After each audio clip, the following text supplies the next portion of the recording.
In 1992, a tiny Native American tribe that had been nearly wiped off the face of the earth opened a casino in the middle of the Connecticut woods. Nobody thought it would work. Nobody thought anyone would even show up. But within just a few years, this one casino sitting in the middle of nowhere had become the single most profitable gambling destination on the entire planet.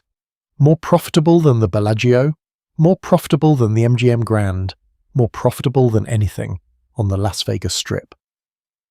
The Mashantucket Pequot Tribe had built something the world had never seen before, and then, at the absolute peak of their power, flush with billions of dollars and an MGM partnership in their pocket, they set their sights on something even bigger. They wanted Las Vegas. They wanted the Strip.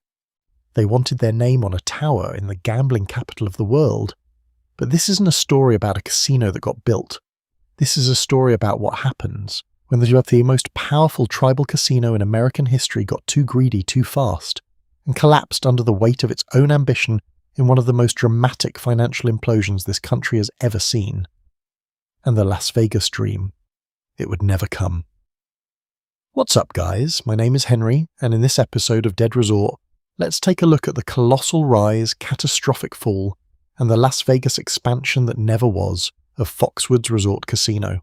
To understand why this story matters, you have to go back to the beginning, because the origin story of this tribe is genuinely one of the most remarkable things you will ever hear.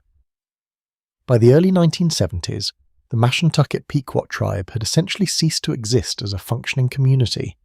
Their reservation in Ledyard, Connecticut, had been whittled down to just 213 acres of overgrown forest, and there were only two people living on it, two elderly half-sisters, Elizabeth George Pluff and Martha Ann Langevin, who had refused to leave when everyone else had scattered. The state of Connecticut actually approached both women and offered to move them into retirement homes, which would have allowed the state to convert what was left of the reservation into a state park, effectively erasing the Mashantucket Pequots from existence. Forever. They refused. Elizabeth George Pluff died in 1973, but before she passed, her grandson, a pipe fitter named Richard Skip Hayward, made a decision that would change everything. He moved onto the reservation, alone, and he started making calls. He tracked down brothers, sisters, aunts, uncles, cousins, people scattered across the country who traced their bloodlines back to the Pequots, and he brought them home. In 1975, at just 26 years old, Hayward was elected tribal chairman, and he started fighting. He fought the state of Connecticut, he fought the federal government, he fought Ronald Reagan himself, who personally vetoed the bill that would have granted the tribe federal recognition. But Congress was about to override that veto, which would have been the first veto override of Reagan's entire presidency. And facing that humiliation, the Reagan administration backed down. On October 18, 1983, the Mashantucket Pequot Indian Claims Settlement Act was signed into law. A tribe that had been legally invisible for over a century was now a federally recognized sovereign nation, and they had a plan. In 1986, on their restored reservation land, the Pequots opened a high-stakes bingo hall. It was modest, 125 tables, seating for 2,000, but it worked. Within 2 years, that bingo hall was pulling in $30 million a year. Then the Indian Gaming Regulatory Act of 1988 opened the door for full casino gambling on tribal lands. And the Pequots moved fast. To build a real casino, they needed serious financing, and they found it from an unlikely source, a Chinese-Malaysian billionaire named Lim Gotong, who had built the only legal casino in all of Malaysia. He provided roughly $160 million in startup loans, in exchange for 10% of Foxwoods' net income. On February 15, 1992, Foxwoods Resort Casino opened its doors. What happened next was nothing short of extraordinary. Charter buses started arriving. Then more buses, then fleets of buses, pouring in from New York City, from Boston, from Providence, from everywhere within a day's drive of southeastern Connecticut. Because here was the thing. At that moment in 1992, if you wanted to gamble legally in the northeastern United States, you had exactly two options, Atlantic City or Las Vegas. That was it. And suddenly, right there in the middle of the Connecticut wood, was a third option. Foxwoods became an absolute phenomenon. Within just a few years, the casino was pulling in over $1 billion a year. Tribal members were receiving monthly payments that at their peak reportedly exceeded $100,000 per adult per year, just for being a member of the Mashantucket Pequot Tribe. By the mid-2000s, Foxwoods wasn't just the largest casino in North America. It was the single most profitable casino resort on the entire planet. 9 million square feet, 6 casinos, more than 6,300 slot machines, 40,000 visitors a day, and the state of Connecticut was receiving $200 million a year, just from their cut of the slot revenue. A tribe that had 2 people living on their land 30 years earlier was now running the most successful gambling operation in the history of the world. You would think that at this point, the story gets good, and it does, just not in the way you'd hope. Because by 2005, the Mashantucket Pequots had started to look beyond Connecticut. Regional competition was heating up. New casinos were opening in neighbouring states and slowly chipping away at the monopoly that had made Foxwoods so extraordinary. And so the tribe made a decision. They weren't going to just protect what they had, they were going to build an empire. In November 2005, construction began on a $700 million expansion, and in April 2006, Foxwoods announced a deal that sent shockwaves through the casino industry. They were partnering with MGM Mirage, not just for the Connecticut property. The agreement specifically included a joint venture fund of $200 million earmarked for casino expansions off the reservation, in new cities, in new states. Foxwoods, the tribe that had once lived in a bingo hall, was now sitting at the table with one of the biggest casino corporations on earth, with hundreds of millions of dollars in their pocket and this entire country in their sights, and they moved aggressively. In December 2006, they won one of Philadelphia's 2 new casino licenses, beating out Donald Trump and Planet Hollywood in the process, a $500 million waterfront casino on the Delaware River. They paid their share of a $50 million licensing fee, without blinking. They had already announced a resort in the US Virgin Islands, 600 acres on St. Croix, a 400-room hotel, a marina, 2 golf courses. They were scouting locations in Kansas, in Massachusetts, and everywhere you looked, there was this sense that the next logical step, the one that would cement Foxwoods as a true national brand, was Las Vegas. They had hired former executives from Caesars Palace specifically to lead national expansion. They had an MGM partnership with a $200 million joint fund. They had more money than they had ever had in their history, and their rival, Mohegan Sun, was already making moves toward Vegas. A Foxwoods on the Strip wasn't a question of if, it felt like a question of when. And then, on May the 17th, 2008, the MGM Grand at Foxwoods opened its doors. A gleaming 30-story tower, 825 hotel rooms, a 4,000-seat theatre, one of the largest ballrooms in the northeastern United States. It was the crown jewel of everything they had built, and 5 months later, the world fell apart. Lehman Brothers collapsed on September the 15th, 2008. The Great Recession had arrived, and for Foxwoods, the timing couldn't have been worse. Within 2 weeks of the financial crash, 700 of Foxwoods' 11,000 employees were let go. That was just the beginning. Slot revenues plunged 13% in a single month. The millions of dollars that Foxwoods expected from new ventures with MGM evaporated overnight, as the Las Vegas giant began to teeter under the recession as well. The Philadelphia casino, gone. The Virgin Islands, disappeared.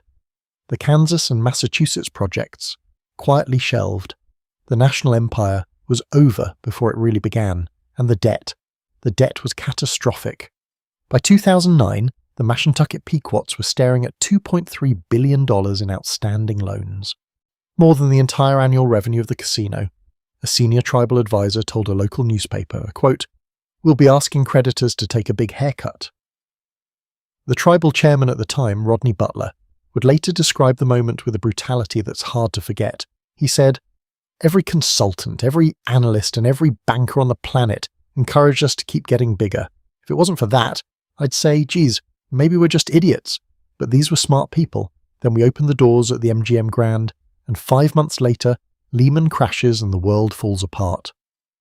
The tribe defaulted on its debts in 2009, and then it got worse. By the end of 2010, the monthly payments to tribal members stopped. The payments that had been over $100,000 a year, gone, just gone. And a transitional program offering $1,500 a month was introduced, then gradually reduced to $500. By March of 2012, even those were cut off completely. And this is the part of the story that really hits you. A tribe that had spent decades being told they didn't exist, that had rebuilt themselves from 2 people on 213 acres. That had become the most successful Native American enterprise in American history. Those people were now opening a food pantry on their reservation to feed their own families. One tribal member, 60-year-old Gina Brown Congdon, told a reporter, "I was poor before, I can be poor again, I'm not happy, but you have to deal with what life gives you." The luxury cars that had lined the driveways of the reservation's homes started disappearing. The FBI came asking questions about the tribe's finances. Reporters who showed up were stopped by tribal police and escorted off the property. After 4 years of incredibly complex negotiations, the tribe finally restructured its debt in July 2013. $550 million in obligations were eliminated, but the remaining debt was still roughly $1.7 billion. And then, in late 2013, MGM left. The brand partnership was quietly dissolved. The gleaming 30-story tower that had been the MGM Grand at Foxwoods was renamed. They called it the Fox Tower. Think about that for a second. The monument to the tribe's greatest ambitions, stripped of the partner name, quietly rebranded to a generic descriptor that nobody had ever heard of. The empire was gone. The dream was gone. And the Las Vegas move that had felt so inevitable in 2006 and 2007 had never even been formally announced. It had been killed before it could be born. Now, it would be wrong to say that Foxwoods is finished, because it isn't, not by a long stretch. In 2021, a Mashantucket Pequot tribal member named Jason Guillot became the first tribally enrolled CEO in Foxwoods' history. He was 14 years old when the casino opened. He worked as a bellboy there during high school, and he has spent the last several years genuinely trying to rebuild. There's a new Gordon Ramsay restaurant, a DraftKings sportsbook, a Martha Stewart restaurant on the way, and in April 2025, a $300 million Great Wolf Lodge water park resort opened on the property a month ahead of schedule. But it comes with a catch. Today, Foxwoods carries approximately $2.15 billion in debt. That's actually higher than the restructured figure from 2013, in August 2024. Standard & Poor's issued a negative outlook on the tribe's finances after they were forced to extend the maturity on a major loan. The casino that once had 6,300 slot machines now has around 3,200. The revenues that once exceeded $1 billion a year now sit at around $650 million. And in 2022, when CEO Jason Guillot was asked directly whether Foxwoods would ever come to Las Vegas, his answer was, "Careful." He said they continue to look for the right opportunity, that Las Vegas has a high cost of entry for a fully integrated resort, and that you never know what the future holds. That's not the answer of a company about to open on the Strip. That's the answer of a company that still has the dream, but knows exactly how far away it is. In the end, and in my opinion, the story of Foxwoods is one of the most fascinating and genuinely heartbreaking business stories in American history. Because this wasn't a scam, this wasn't fraud, this was a tribe that survived near extinction, rebuilt itself from nothing, achieved something extraordinary, and then got caught up in the same kind of overreach and reckless expansion that has destroyed far bigger companies. The Las Vegas dream wasn't arrogance, exactly. It was momentum.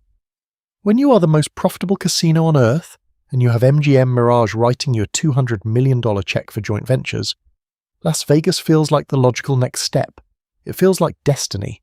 But the recession that arrived 5 months after they opened their biggest building ever didn't care about destiny. Oh, it didn't care about what they had survived. It didn't care about Skip Hayward or Elizabeth George Plouffe or the 1983 Settlement Act or any of it. The debt was too big, the timing was too bad, and the Las Vegas move that would have put the Foxwoods name on the global map never happened, and it never will. What Foxwoods is today, doing its best to survive in a market crowded with competitors that didn't exist when it opened, adding water parks and celebrity chef restaurants and sports betting lounges, is genuinely impressive. But it is a very different thing from what it was. It is not the most profitable casino on earth. It is not the beginning of a national empire. It is a tribe trying to hold on to what it built, and doing it under a weight of debt that, honestly, it never should have been allowed to accumulate in the first place. And the Foxwoods Las Vegas, the casino that once felt inevitable, remains and will probably always remain deservedly cancelled. If you enjoyed this video and want to see more like it, please do consider subscribing to this channel, Bright Sun Films. Until the next time, my name is Jake, and thank you very much for watching.